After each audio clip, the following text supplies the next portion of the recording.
नासिक शहर के आर्टिलरी के पास वड़नेर इलाके में एक चौंकाने वाली घटना हुई है, जहां एक 3 साल के बच्चे की तेंदुए के हमले से मौत हो गई। इस बदकिस्मत बच्चे का नाम आयुष किरण भगत है और यह घटना रात करीब 8:30 बजे हुई। आयुष जब अपने घर के आंगन में खेल रहा था, तभी अचानक एक तेंदुआ उस पर झपट पड़ा। हमले के बाद तेंदुआ उसे घसीट कर पास के एक खेत में ले गया। यह घटना पल भर में हुई, जिससे परिवार और पड़ोसी स्तब्ध रह गए। हमले के बाद देर रात तक आयुष की तलाश की गई और परिवार ग्रामीणों ने इलाके में तलाश अभियान चलाया। कुछ ही देर में वन विभाग और पुलिस मौके पर पहुंच गई।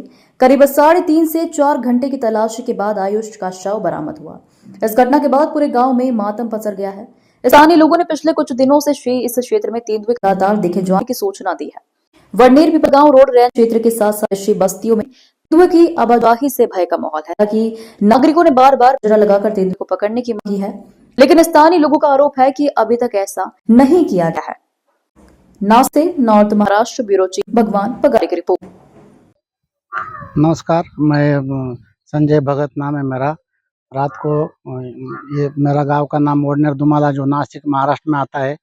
यहाँ पर कल शाम को फ्राइडे को शाम को 8 से 8:30 बजे के दरमियान जो शेर का बच्चा तेंदुआ बोलते, तेंदुआ ने मेरे छोटा पोता है जो 3.5 साल का था, उसमें अटैक किया और उसमें वो जो मृत हो गया। तो मैं शासन से यही उम्मीद रखूँगा कि उन्होंने हमको आर्थिक सहायता होनी चाहिए, लेकिन जो शेर के बच्चे हैं, तेंदुआ जो उनको पकड़ के कम से कम यहाँ से 400-500 किलोमीटर दूर जंगल में डाल देना चाहिए।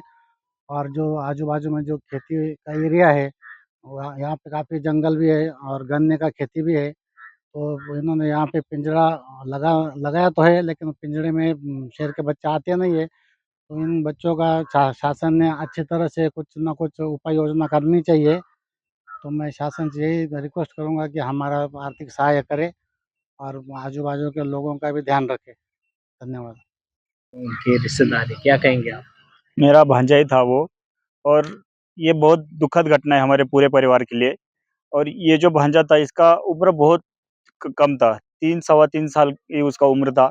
और वो जो है ये जो एरिया है वडनेर दुमाला, यहाँ पे कई दिनों से बछड़े मतलब तेंदुआ का दहशत चल रहा था, घर तक आता था वगैरह। हमने गवर्नमेंट से काफी बार बोला भी कि इसके लिए कुछ करिए, लेकिन कभी उसके बारे में कुछ हुआ नहीं।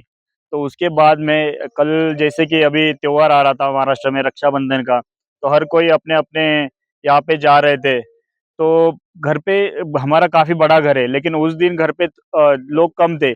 और उसी कारण उस जो तेंदुआ जो है, जो यहाँ पे उसने पहले से दहशत लगा के रखी थी और हमने काफ़ी शिकायतें भी करी हुई थी। लेकिन फिर भी गवर्नमेंट की मतलब उन्होंने उतना नज़रअंदाज करा था उसको। और फिर रात को 8 से सवा 8 के बजे बीच में जब मेरा भतीजा जो घर के आंगन में खेल रहा था, उसको तेंदुए ने पकड़ा। और पकड़ने के बाद उसने तुरंत वहाँ से चले गया। और 10-15 मिनट में ही मेरा जो भाई है उसने देखना शुरू किया। तो उसके बाद में देखा तो रात का अंधेरा था। रात के अंधेरे में फिर कोई सहायता नहीं मिल रही थी, तो फिर हमने गाँव के लोगों को बुलाया, तो लगभग 400-500 लोग बाद में आए और उन्होंने जाके मिलके ढूँढा उसको। तो पहले तो 1-2 घंटे में वो लगा, और उसमें ये जो एरिया था उसके नज़दीक में नदी है, तो उसके कारण बहुत ज़्यादा मतलब जंगल एरिया है। तो जंगल एरिया होने के कारण उसने उसको पकड़ा घर से और डायरेक्टली वो जंगल एरिया में चले गया। यहाँ पे जो है गन्ने की खेती होती है, वो गन्ने में लेके गया। और गन्ने में लेके जाके उसने जो कि बहुत दुखद है, पहले तो उसने उसका ब्लड ये किया था, फिर बाद में उसने उसका मांस भी खाया था। तो लगभग उसको ढूँढने में 3-4 घंटे लग गए। हमने डॉग स्क्वाड भी बुलाया था उसके बाद में।